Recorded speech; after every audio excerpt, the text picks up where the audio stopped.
Doomed planet. Desperate scientists. Kindly couple. Last hope. These are the bullet points that describe the origin of the first superhero, Superman. Over the years, the Man of Steel has acquired kind of a negative reputation of being boring. That because he is so powerful, his stories have no real sense of agency. There are no real stakes that really make the story palatable to the modern audience, whatever that means. Often describing it as lazy and contrived for him to just swoop in, save the day, beat the monster, maybe occasionally have to run into some kryptonite. And I say that's bogus. And I'm allowed to say that because I used to have that opinion myself. Until I actually started reading some actual Superman stories. And actually reading Superman stories, you come to the consensus that, yeah, Superman can be an interesting character when he is utilised properly. Let's go through that today as we take a look at the case studies of a good Superman story and a bad Superman story, and really take a look at what actually makes a good Superman story. But before then, be sure to comment, like and subscribe and ring that notification bell so you never miss our next video. Oftentimes, what defines a good Superman story can be epitomised in one phrase. Lois, Superman is what I can do. Clark is who I am. Remembering that dichotomy is at the key of many great Superman stories, such as the 2000s classic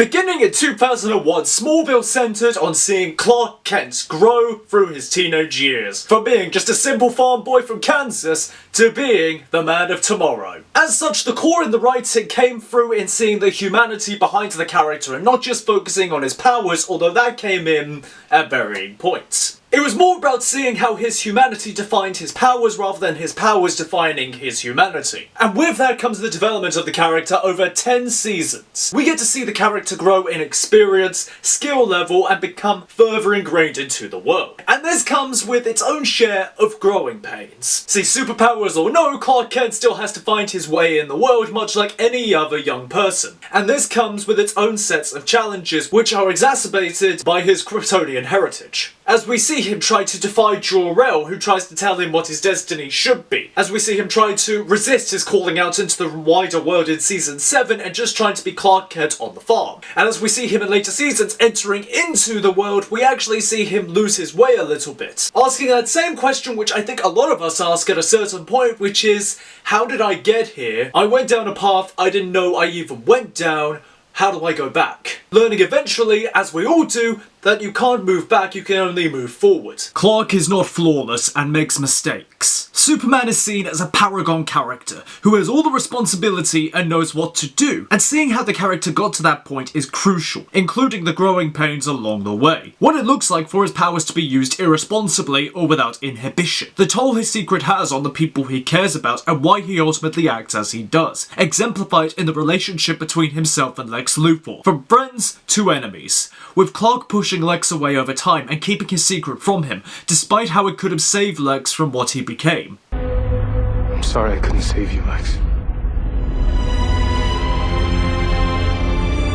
There was actually a clause within this series of no tides, no flights, which basically meant that Clark could not fly until he actually became Superman. But that actually elevated the show, very much literally grounded the character. It gave him a solid arc to go through throughout the series, as he not only became more comfortable with his powers, but also became more comfortable with his identity as a Kryptonian, balancing these two sides of himself of Kal-El and Clark Kent. All of which being epitomised by the zenith of his development as he finally dons the cape and tights and becomes Superman. But all of these are steps on a journey. He's Clark Kent going on a journey to becoming Superman, and that's the key difference. But ultimately the story maintains the spirit of Superman, of just a good person trying to do what's right with the gifts they've been given. And that's Superman, alright. But just as there's always a good story for Superman, there's also a bad story for Superman, epitomised by...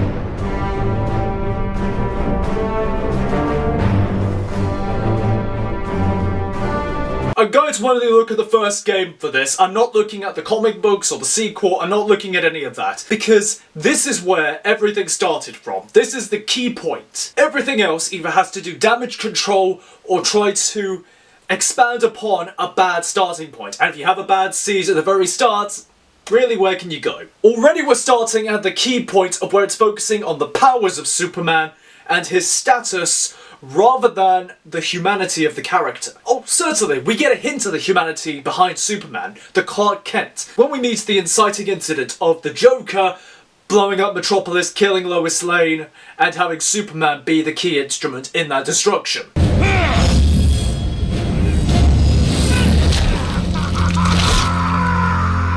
Already, we have a great premise here. Superman being pushed to have his one bad day. Okay, excellent. Why is that not the whole game? Why is it not the storyline of Superman has lost everything and he has to go through all of these characters in order to get to the Joker? I know this may sound contrary to say because it's Superman after all. Why can't he just plow through them all to get to the Joker? What's stopping him? And that's the point. We need to see the humanity of the character, not go straight to inciting incident, here's this terrible event, and then 5 years later, power mad dictator. I made them safe. Shielded them. But are they grateful?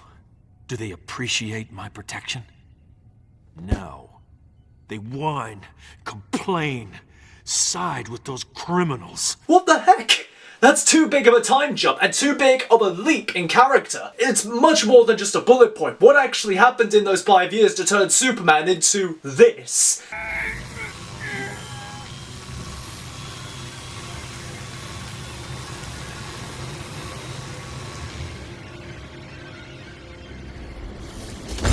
And we never get a succinct answer, rather than have any real nuance as to the character here. It's just instead, evil Superman must be fought, completely wrong, Batman right, the end. Completely removing any sense of morality, any sense of character from Superman. The Clark Kent from Superman.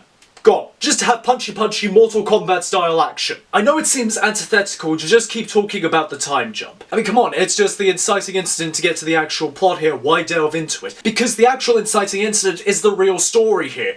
What happens when Superman is met with his one bad day?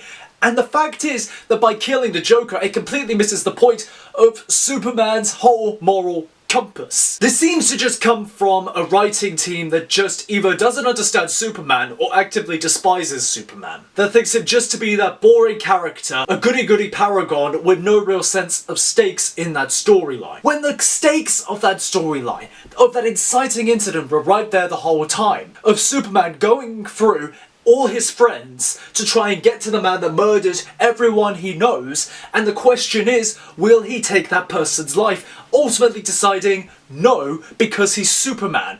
That's the Superman story. That's a good Superman story. And it's blown straight past to get straight to a bad one.